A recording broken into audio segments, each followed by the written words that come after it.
நம்ம வந்து மூக்கல்ல வச்சு சாதம் செய்ய போகிறோம், பிரியாணி மாதிரி. அதுக்கு தேவையான பொருள் பார்த்துருக்குங்க. இதை ராத்திரி நான் ஊற வச்சுட்டேன். மூக்கல்லையே இஞ்சி பூண்டு பேஸ்ட்டு, பட்டை, இலை, சோம்பு, கரம் மசாலா, மஞ்சாத்தூள், வீட்டு மசாலா, மட்டன் மசாலா வச்சுருக்கேன். அப்புறம் பொடியாக நறுக்கிய வெங்காயம், தக்காளி, ஒரே ஒரு எலுமிச்சைப்பழம் பாதி, கொத்தமல்லியும் கருவேப்பிலையும், தேவைக்கு நெய், உப்பு, 1 கிளாஸ் அரிசிக்கு 2 கிளாஸ் தண்ணி எடுத்து வச்சுருக்கேன். இப்போ நம்ம எப்படி செய்வோன்னு பார்க்கலாம். குக்கர் வச்சுக்கிட்டோம். கொஞ்சம் எண்ணெய் விட்டுக்கலாம், நெய்யும் விட்டுக்கலாம். எண்ணெய் காஞ்சிடுச்சு. நம்ம இதெல்லாம் போட்டுருவோம். வெங்காயம் சேர்த்துருவோம், பேஸ்ட்டும் சேர்த்துருவோம், இந்த மூக்கல்லையும் சேர்த்துப்போம், தக்காளி பழம் சேர்த்துப்போம், கொத்தமல்லியும் கருவேப்பிலையும் போட்டுக்கலாம். ரேட்டெல்லாம் வச்சுருக்கோம்ல அதெல்லாம் போட்டுடலாம். தேவைக்கு உப்பு போட்டுக்கலாம்.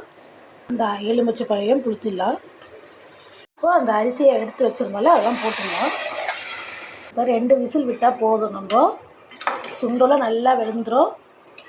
இது கூட நான் முட்டை வேக வச்சுருக்கேன். ஒரு வாட்டி இது போல் ட்ரை பண்ணி பாருங்கள்.